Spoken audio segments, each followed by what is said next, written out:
What's up, everybody? Matt Vincent. Thank you, Baker, Mike, for having me here. Not dead yet.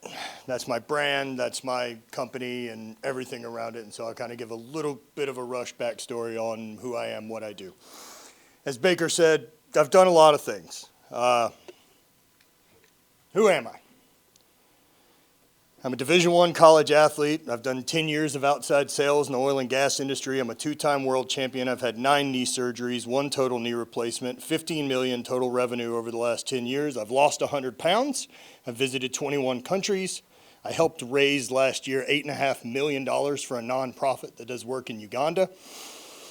I did a 20-mile trail run on a fake knee in Bryce Canyon, a 243-mile single-day bike ride last year. I've been a paid public speaker for the last 3 years. I've hosted 8 sold-out retreats, written 4 books, 500 podcasts, 2,000 YouTube videos, and I've created a living for myself over the last decade. For 10 years, I have created my own income out of the ether. I'm a husband, a lover, a brother, a son, and a leader. So that's a gist of who I am, I suppose. And the truth is, I don't believe that's who I am. It's a lot of shit I've done. And that doesn't have anything to do with who I am. Who I am, I'm Matt Vincent. I do a lot of things. And I want to continue to pursue things that set my soul on fire. And so, for me, it's about time. Time's the only scarce commodity that we've got in this whole existence. It isn't success. It isn't love. It isn't any of those things. It's time. In 2014, my father passed away. Pancreatic cancer, 11-month fight, went from my dad to dead in 11 months. And over the course of that and kind of processing it, I realized there were some significant moments in it. My dad died at 62 years old the day before I turned 31. And I couldn't help but read that as being halfway through my life. So what does that mean if I'm halfway through my life at that point? So what ended up as a tattoo on my knuckles is 1612. And that represents how many weeks I have left at 31 until I'm 62. And so all the things I've ever dreamed about, all the things I've ever wanted to accomplish, experience, see, do, have to be done in that amount of time. So get on the ball and ask myself, what are you doing? And at that time, I was playing around with the Highland Games a little bit and working this outside sales job, and things were really comfortable. And I didn't want to stay there because nothing grows there. That's where things die. And so continuing to move forward with deciding to push into that year, I started an apparel company. Started out as Hate Brain Goods and later became Not Dead Yet. And that started in October of that year after my dad died. I won a second world championship that year in 2014. And then by the end of 2016, I finished second in the world and had a nagging knee injury. And so I decided to go in and get this ACL fixed and take this year off and document the whole thing on YouTube and talk about recovery and be able to come back in 2018 and win another world championship. Didn't work out that way. I had 8 other knee surgeries and finally a total knee replacement over a 3-year period. Got to the point where I was traveling and walking with a cane. Couldn't move more than about 200 meters a day before I was just done. And so getting out of that pain became the sole focus. Because I realized that if I don't answer that problem, I'll fucking kill myself. And I don't know how long it's going to be before that gets there, but that's going to win. And so if that's the case, if that's what not answering the problem does, if that's what not solving it does, then there's no risk to anything that works.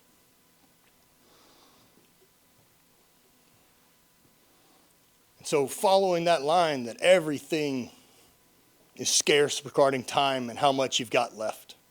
No one in this room knows how many days they got left.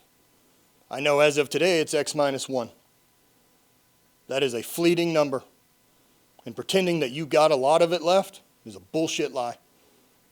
And instead of operating out of fear or any of that around it, what I recommend is honoring it. Because if you're in this room, things are good. No, food, water, and shelter is most likely taken care of. So you're trying to build greatness. You want more out of it. And so embrace a little bit of just how temporary everything is instead of getting so attached to something has to have this outcome that you decided from the jump. Being able to realize that it's all temporary. Is this their first business they've launched? Right on. Congrats. I'm excited to see what the second one is. It won't be the last one you run. It's not the way it works. You're not going to be Coca-Cola. You're not going to never have to change your branding for the next 70 years. You're going to have to iterate. You're going to have to grow, and you're going to have to adapt. And to do any of that, you got to move toward discomfort. You have to build awareness around where am I falling short? Where am I the one causing the problem? And so we honor how temporary everything is. This weekend, it's temporary. This high feeling, this excitement we all have, this more imposter syndrome, the overwhelm we have about how much shit we need to do once we get home, it's temporary. As long as you lean in. As long as you honor that feeling of what can be gained if you answer that problem. And show up with your full energy for it. Because why not? Everyone in this room is going to be dead one day. And some pretty short time after that, no one's ever going to give a shit. Anyone in here super familiar with any of their great-grandparents? Exactly. No one's going to care. So keep moving forward. Continuing to push yourself toward where you want to go instead of being dictated on where you've been. And so I know all the other speakers this weekend have covered lots regarding their business and growth and things like that with generating leads and new clients. And honestly, everyone's done a fucking great job. I don't have anything new to add. I don't have any magic to give anyone in the room regarding that. I had a talk planned and it got shredded apart. That's what you get for talking on day 2. It happens. So you pivot and you figure out how to make another move and go forward. The past, what you've done, mistakes you've made, who you've been, you don't owe it a fucking thing.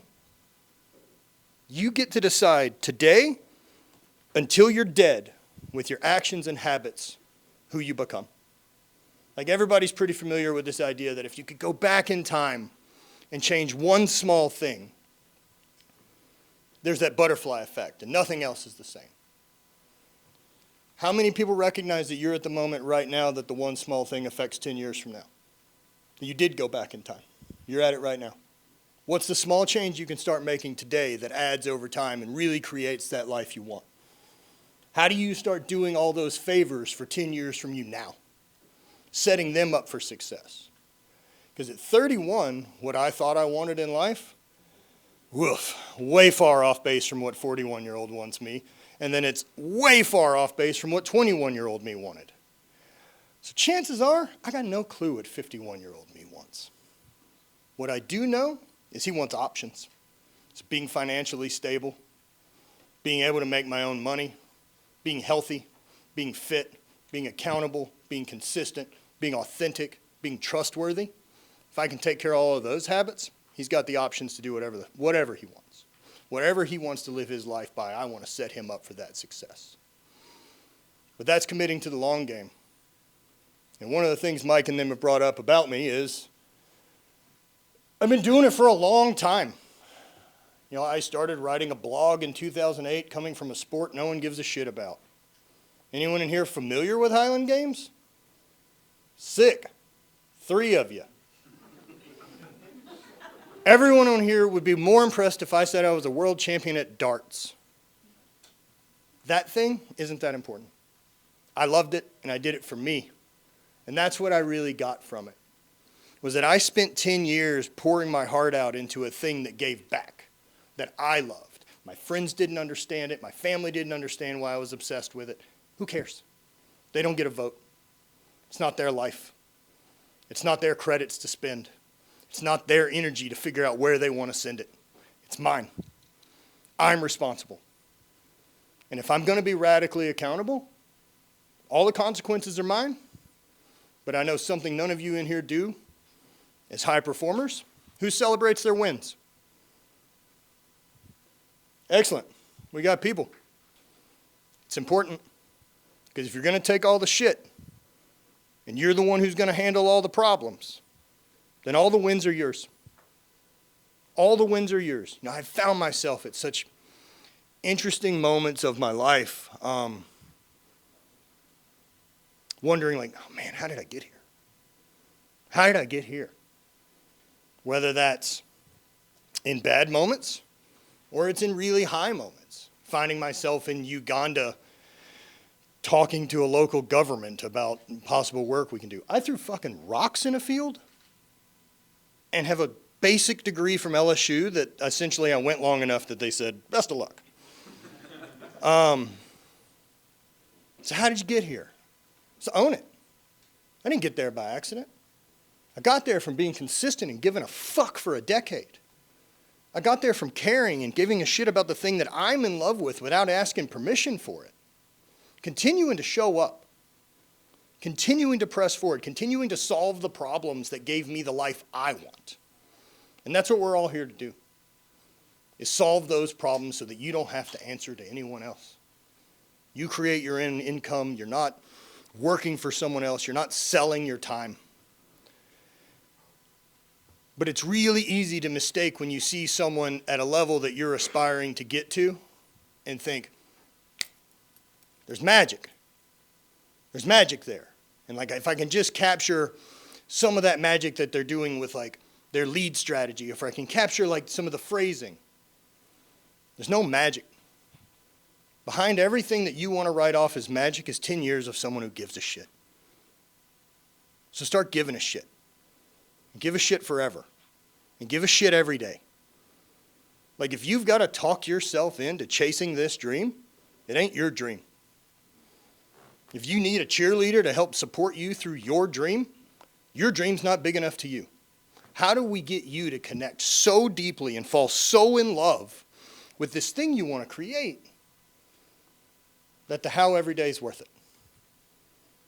That the showing up every day is worth it because I'm so in love with where this is going. I don't need the momentarily comfort. I want to go there. So the trap and slow death of the comfort zone. And this is where I find most of my clients and people I want to work with, is the way life seems to operate is we've got scarcity and abundance as kind of motivating factors, and a lot of us operate out of scarcity, especially for a big chunk of the early part of our life. So let's call that the starting point, and we'll call this comfort zone. So getting from here, which is broke, homeless, real fear, how do I pay my bills, how do I show up, like getting to here, that's scarcity driven. You are running away from discomfort to get to comfort. This idea of once I get X, I'll feel Y. Once I get this thing, it'll justify all the shit. And once this thing happens, I'll finally allow myself to be happy. Doesn't work that way. It's never coming. So to leave this trap, this comfort zone, this, I have the house, I've got the wife, I've got the kids, and I've put on 50 pounds, and I'm bored, and I don't know what to do with my life, and I'm unfulfilled, and I'm stagnant. To get to great, it's back toward discomfort. You have to create new adaptation. The same way that if you want muscles to grow, the same way if you want your mindset to grow. That's why showing up for a weekend like this, if a bunch of this is new stuff that you've ever heard, yikes. That's why you come to the third and fourth one, so you can take in more of it. Because you didn't waste half your time looking around the room at what's going on. You're locked in. But it's always this move toward discomfort that creates the adaptation. And if we're going to get out of that comfort zone, and we're going to create a life we want, it's really, really important to remember it's the pursuit. It's building the thing. Mike, you like building a business or running a business? Yeah. I like building things. I like creating for a living. I like knowing that the things I put out did not exist before I put my eyes on it and ran it through my lens of experience. I want to create for a living. I feel more of an artist in that regard than I ever do a business owner. And that's why I hire people that are smarter than me to help with the business things. So it's this. We spend so much of our time in the discomfort, in that scarcity, in believing that we're not enough, this is going to fail, and everything's going to fall apart. I'm going to lose my family, my house, if I make this bad decision. Anybody in here catastrophize any mistakes? Jared, I'm glad you're the only one. It's great. Danger, we don't really have a lot of it in our lives anymore. For a couple 100,000 years as a species, it was really, really important to create adaptation, for there to be danger. We pay attention. We don't die. For those people out there that were like, oh, I wasn't scared of spiders, they're fucking dead. I'm not scared of the dark. I go out at night from the cave. They're fucking dead. So danger kept us alive a long time. None of us have it anymore. But because we're so built for threat detection, we look at whatever the biggest perceived threat as the biggest danger. And unless you have a bar to measure that danger against, it will feel like a real threat. Discomfort creates adaptation. One of the tools I use for that is I've been a big fan of cold plunging for a long time. And that every day gives me a chance to feel a max level uncomfortable and be able to center and say, we're all right. We're okay. We're uncomfortable. We're not in danger. No one's dying in 40-degree water. It's about as safe as it could be. You're uncomfortable. It's getting used to determining the difference between those feelings in your mind so that you can allow yourself to continue to make decisions. Continue to make good decisions. Continue to push yourself toward whatever those big goals are that you really want to hit. So how do you do that?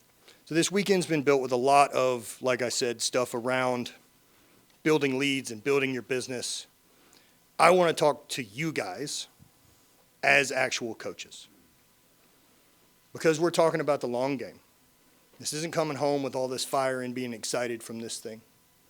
How do I keep you in this for a decade? How do you keep showing up at your best for a decade? Who in here struggles with burnout? Right on. What do we do about it? It's one path. Another one, in the same way we all train and deload. I didn't build my deloading into my training becoming a world champion, waiting until I got hurt to fucking take time off. I build the deload in every 5 weeks so that I stay excited to keep showing up, so that I stay healthy, so that I'm doing the things. Whenever you're pushing your business at the max level and you're doing all you can, there's some point you can't work on your business anymore to grow it. You have to give it time and be patient. And so in that time, quit trying to step on the gas and beat your head against the wall and figure out how do you take better care of yourself so that you can show up in full force for the thing that you're in love with. How do you keep your head in the game? How are you so connected to what you want to create that it's worth it? Being able to do that, build in the deloads, build in those times around yourself. What is it that refills you? I know for me, it's not laying on the couch and staring at my phone. I know what I thought was rest for a long time isn't. It was distraction. So for real deload, I need you to focus on connecting back to you. How do you get back present? How do you get out of the anxiety and this connection to fear of the future or the depression of whatever decision you made in the past and get back present and get back focused? Realize how great fucking things are. Realize that everyone is here at the comfort zone. That means things are good. Here, we're shooting for greatness. There's no risk. The risk of fucking up is comfort zone. It's not here. Like, you can always go back to here. You've already solved that problem. So trust yourself and honor it, like what a fucking chance it is to create the exact life you want. Think about how special that is in human history. You get to create whatever you want to do for a living. You have time to pursue interest. You know how novel that is for our species? Build muscle for fun? I mean, what do you mean? You have enough calories? You have enough spare time to go do fake work? It's incredible. What a fucking treat. How about recognizing for what it is? The ability it is to freely travel, to show up in a room like this, to connect with 75 people from around the country. You know how easy that is, and we miss it? Take it for granted. It's just this thing. Or see, I didn't get enough from that. Getting caught in the scarcity. Getting caught in that lack. Is anyone familiar with the gap in the gain? Awesome. So this is one of the things I work with my clients on, and I think it's really important as a business owner, as a coach, as a high performer. We spend a lot of our time early on in this position called the gap. And that is wherever you currently are right now, which is literally based on all the decisions and choices you've made and the habits you've had, mixed with a bunch of circumstances you may or may not have anything to do with. And then there's this make-believe position where you think you're supposed to be by now, which is made up on bullshit. It's completely fabricated. And most of us spend our entire lives living in that zone. I'm just short of it. Once I get there, once I bench 300, once I bench 400, no one gives a shit. You want to bench 4 or 5 the next day. Like, trust that that's the way it works. Be able to measure the progress that you're making in your business backwards. Not where you're short, but how much you've gained. Keep your focus there. And you can always see the progress. Remove your attachment to how fast it was supposed to happen. How quickly are you going to build your business? No idea. It's all on you. It's on you to figure out. It's a complete unique journey that has jack shit to do with mine or Mike's or Brad's or anyone else's in this room. It's your business. It's your clients. Embrace that journey and fully commit to saying, I'm going that way, and I'll solve anything that gets in my way. I will continue to answer the call of the thing that challenges me the most and show up at my best. I will continue to put myself in a position to show up as my best. A couple ways I work on stuff with people being able to tap back into that present. Does anybody practice breath work? Hell yeah. Great. So breath work is one of those tools that I got into 2016 at a Wim Hof thing. I was struggling with a bunch of pain with my knee and was interested in figuring out anything else I could to help relax and maybe get out of pain. So I went and did a breath work thing, and that was one of the first experiences I ever had that, like, my mind got blown apart by it. And for those of you who've gone and know, you know. And those of you who don't, go try it. But that was that first time that my mind got opened up so much that I just was like, okay, shit, I've been wrong about a lot of stuff. I had a really good idea of what this was going to do and how it would help me, and I was totally wrong. So I've now just decided I don't have an opinion unless I've had an experience. So go and do the things. Take the step. Try the process. Put things into play. Don't have any attachment to the outcome. You're just throwing stuff to see what works. Keep listening. Did that get us closer to or further away? Did we give it long enough to actually develop? Like, don't have an emotional attachment and take personal the failures of yesterday. It is data. It's data to help completely sharpen the tool to keep chopping away and slaying those dragons. Any of those things that are standing between you and that place you want to go, those dragons got to be slayed. In the hero's journey, there's a circle. You got to be able to leave the known and go into the unknown. You have to be willing to walk toward that with some solitude. Not isolation, solitude. Isolation's the shadow. Isolation's when we hide. Isolation's when we don't get on coaching calls because we don't want to see what we've done. We start getting small and we hide away from it and we don't want to be seen. Solitude, I like me. I like being alone. My standards are that I'll be around people I vibe with or I'm happy to be by myself. I don't need the validation.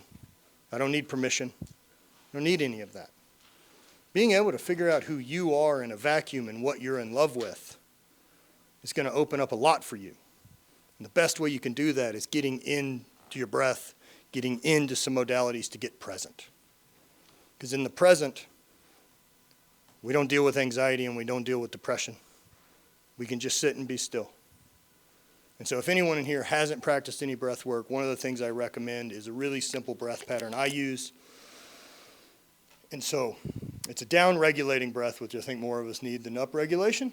And so the way I do it, it's a big full inhale through my belly and into my chest. I hold for a beat, and then I exhale with this low, steady hum, and I want to drag the exhale as long as I can. So if everyone wants to do a couple with me. So we're going to do 3. So it's going to look like...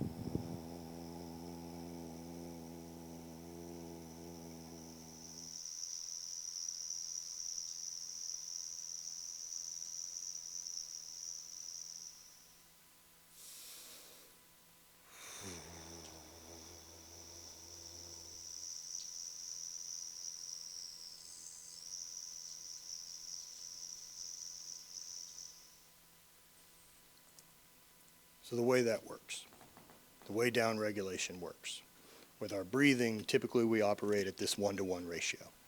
We're inhaling, we're exhaling. Whenever things are popping off and fight or flight kicks in, we switch to breathing in our chest.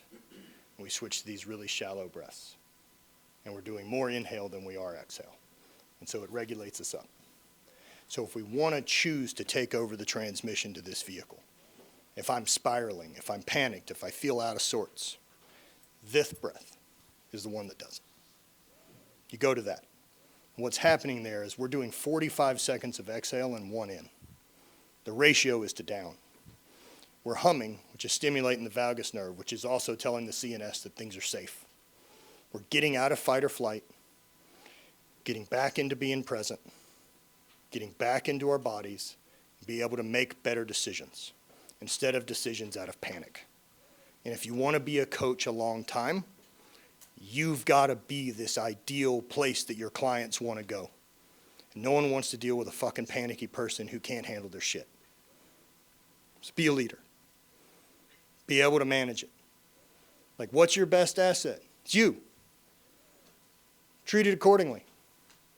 You're the best billboard for your entire thing.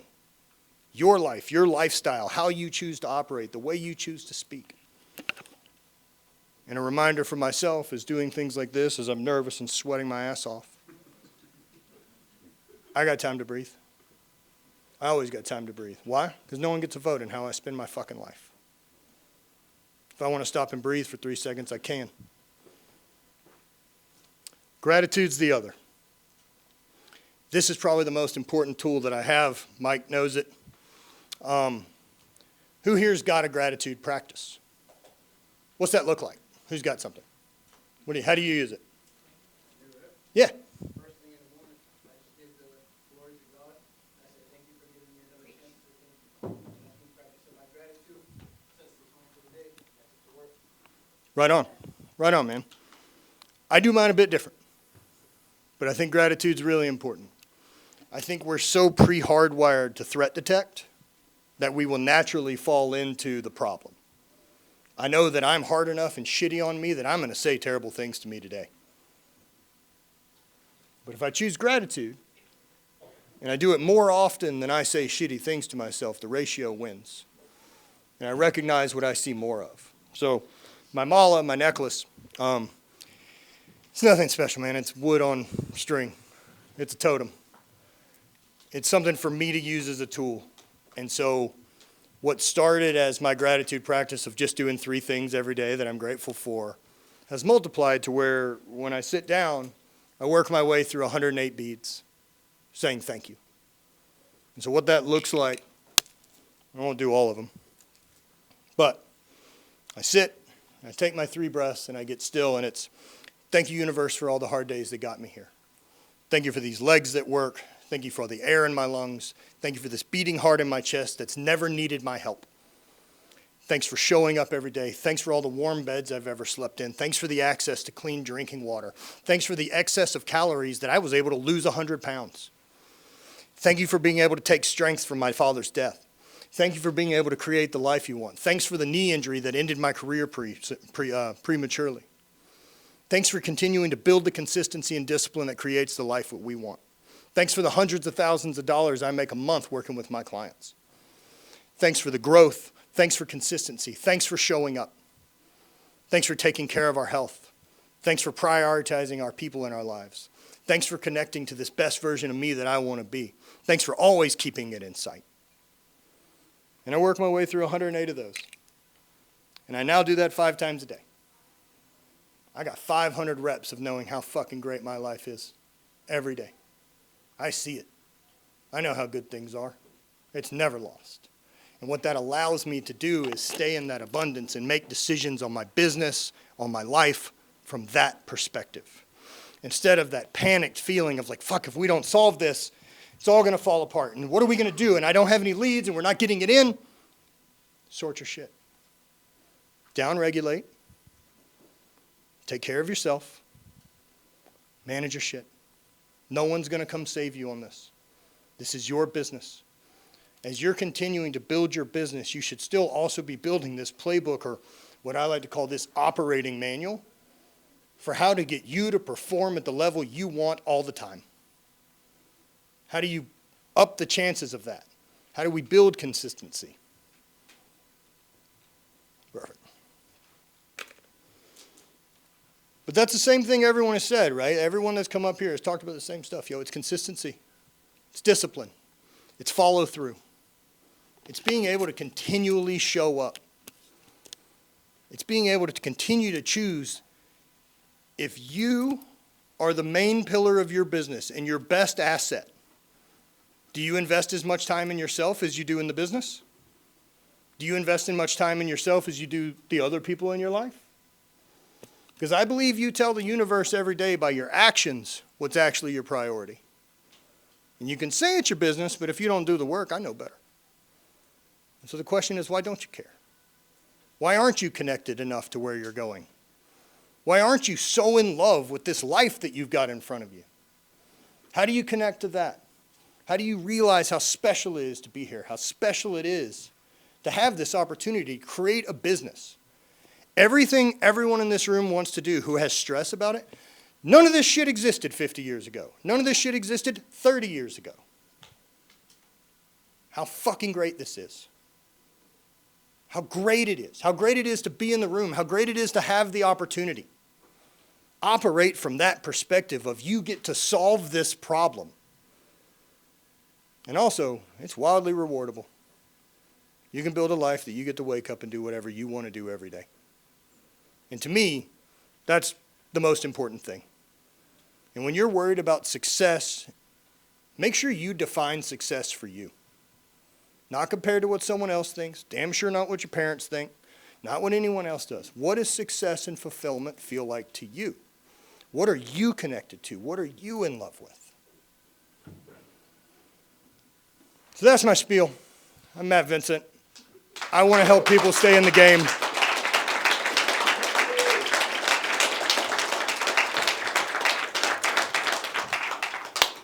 Thank you. Appreciate it. Yeah. Oh, no.